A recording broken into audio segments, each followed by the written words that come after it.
with your hosts, Tony Stamp and Mark Peterson.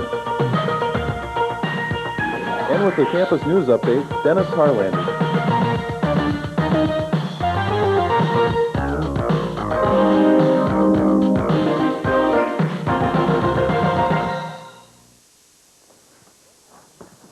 Welcome to Focus on You, and our very special guest today for this Halloween edition of Focus on You is Mike Norman. Welcome. Thank you, Mark. People may not know that you are a journalism professor here at That's right. UWRF. You're also the chairman of the journalism department. That's right. That's right. In addition to all that, you are a co-author of 2 books, and you're working on a 3rd. That's right. That's right. Tell us how you got started in being an author of this particular subject. Well, it goes back a long way. It goes back about 16 years when my co-author Beth Scott and I came up with the idea of writing a book about something. We didn't know specifically what we wanted to write about. And I recall seeing in a book by a man named Robert Gard that Wisconsin was supposed to have the most ghosts per square mile of any state in the United States. We thought that was a rather bizarre comment to make, considering that most people think of Wisconsin as a land of cheese and the Packers and the dairy products and good stuff like that. Certainly not things that go bump in the night or, that you expect around Halloween. So we started looking into it and found out that there were quite a few ghost stories from Wisconsin. We wrote to newspapers around the state, asked people with stories to let us know what they were. Did a lot of research into archives, old newspaper accounts, old books, things of that sort. And Haunted Wisconsin came out in 1980. As a result of that, published by Stanton and Lee, which is a publisher in Madison, we also destroyed the myth or the sort of the tale of how you're supposed to have a book published, in that we never approached a publisher. The publisher approached us. He was a regional publisher, and saw a letter that we had written in the Capital Times newspaper, the infamous Capital Times newspaper now on campus, asking for stories. And Mark Lefebvre, our editor, wrote back and said, gee, that sounds like an interesting project. I'd like to see a manuscript when you're done. So we were very excited, sent him a manuscript. He liked it, and Haunted Wisconsin came out in 1980. Our research continued. We thought, why stop at 1? It seems like a good thing. Nobody had done a book about Midwestern ghost stories, so we did Haunted Heartland. That came out in 1985, paperback in 86, and now we're working on Haunted America.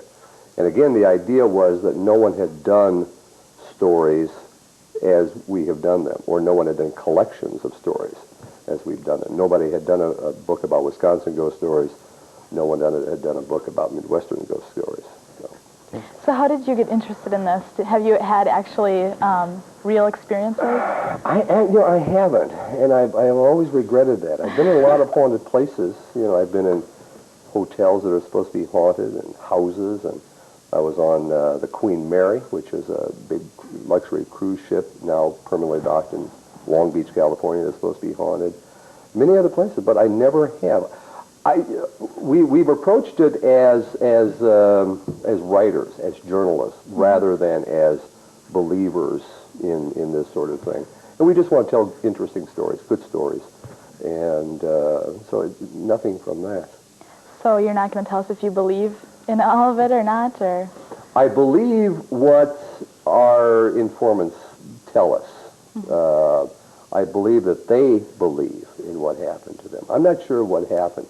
The more you read about ghosts and hauntings, the more you start to wonder whether or not something like this is actual. And we've talked to, too many people not to say, well, now wait a minute. Maybe there is something here that we need to think about more carefully. Maybe it's a different. I was reading the other day a little bit about a subject called quantum mechanics, which postulates that there are 11 dimensions or something of that sort. And I thought, well, maybe there's something there. Maybe we only live in 2 or 3 dimensions. Maybe there's something else out there that we're not fully aware of.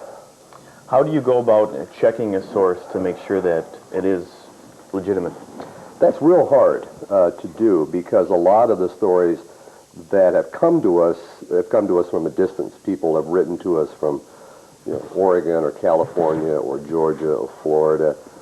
Sometimes it involves personal interviews. Sometimes it's telephone interviews. If the stories are historical, then obviously you can't interview someone because they're dead. Although we could try, I suppose. We might be able to do that. I hadn't thought of that, but maybe that's a possibility. So we do that, and just a variety of ways. How do we know that they're telling the truth? Most of the stories that we end up using, we use because of the backgrounds of the people. They're not individuals who would have any reason for lying to us. I'll give you an example. One story that will be in Haunted America is from Portland, Oregon.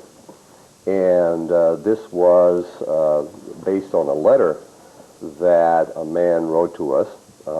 He's a cop in Portland, works for the Port of Portland as a police officer. Married, 2 little children, live in an old house in Portland. A series of incredible things have occurred in that house. Sightings of an elderly couple who are ghosts, doors slamming, things being thrown around, just a whole series of sort of classic poltergeist or ghostly activities. And after they started occurring, about 6 months after they started occurring, this man, Michael Brown, discovered that the house had been the site of a murder-suicide 15 years beforehand. And in fact, the description of the couple that had been involved in the murder-suicide matched almost precisely the people that they had seen in the house, only in ghost form. And in that case, I went out to Portland because a television show called Sightings did a special about it. And so I went out when they filmed in this house, and so we were able to interview the people and so forth. So you were an actual consultant to that show? Right. Yes. Have you done any more of that for other shows? Unsolved Mysteries, 1988. They did a four ghost stories on a ghost special, and I worked with them on that because all of the stories that they use in that program will be in our new book, Haunted America. Well, I've heard that. I've actually done some research too, and because I'm really interested in this subject. But I've heard that most ghosts or most spirits aren't, because a lot of people kind of assume that they're evil. And are there any experience that you've heard of that actually, where ghosts are actually cause physical violence or anything like that? That's very rare, and it's very rare because most ghosts or spirits or poltergeists aren't aware that they are ghosts or spirits or poltergeists. That they still think they're here. And for the most part, they ignore real people because they're living in the dimension and in the time in which they lived, if you follow what I mean here. So it's very rare for something like that to happen. And usually what occurs is that the people who experience these are the ones who become frightened. One of the few examples of that occurring actually took place in Wisconsin, in Horicon, in 1987 and 88. A story that made the news all over the world. It was a haunting in which a family was actually driven out of their house because of a series of events that were just, if you recall the story Amityville Horror, it was sort of a Wisconsin version of that, only much more realistic. And the family actually had to leave the house. It was one of the stories that we did for Unsolved Mysteries, where supposedly they saw fire coming out of their garage. They saw vaporous mist coming, rising out of the bedroom floor, voices that were saying, now it's your turn to die and you're next. Terrible feelings of depression among the family. And the family actually left in January of 1988, just fled the house, never went back. FMHA took the house back, resold it. They left town and never to return. And we interviewed them over a period of a couple of days. And it's a very ordinary, very plain family with absolutely nothing to gain by this. And they were absolutely petrified, just terrified of what happened. Some people said they were crazy. Some people didn't believe them. The police chief in Horicon, though, was convinced that something went on there. In addition to ghost stories in your book, too, you cover other things, too. Poltergeists, the removal of spirits, that type of thing. Yeah, we're not parapsychologists. You know, we're not Ghostbusters, so we don't go into a house and try to cleanse it. You know, Right. Or, You just get want to rid of document things. the story. Yeah, we tell the story. We tell entertaining stories, and we hope they're entertaining anyway. A poltergeist is different than, I mean, there are all different kinds of ways you can classify, ghosts and things of that sort. A poltergeist is a noisy spirit. It's German for, noisy ghost, noisy spirit. And that is a case in which objects move about. If this coffin were to rise up off the floor and go back down, that would be a poltergeist in the TV studio here, or something would suddenly fall, as that little picture did. Maybe there's a poltergeist here, It's all your fault if there is, I tell you that. Obviously, they follow me around.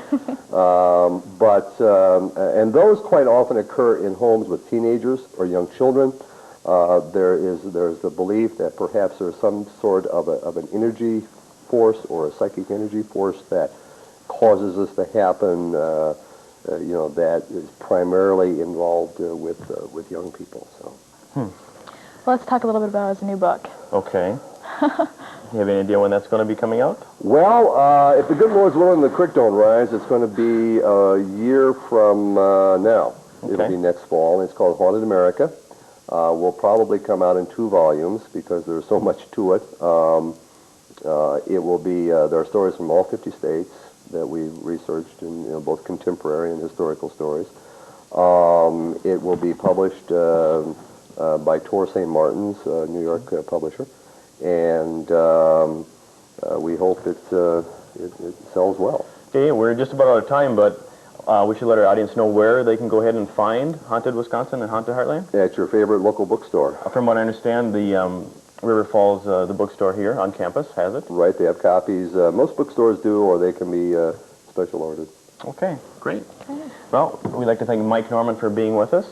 Thanks, Bart. Professor of journalism here and also author. And when we come back, we'll be having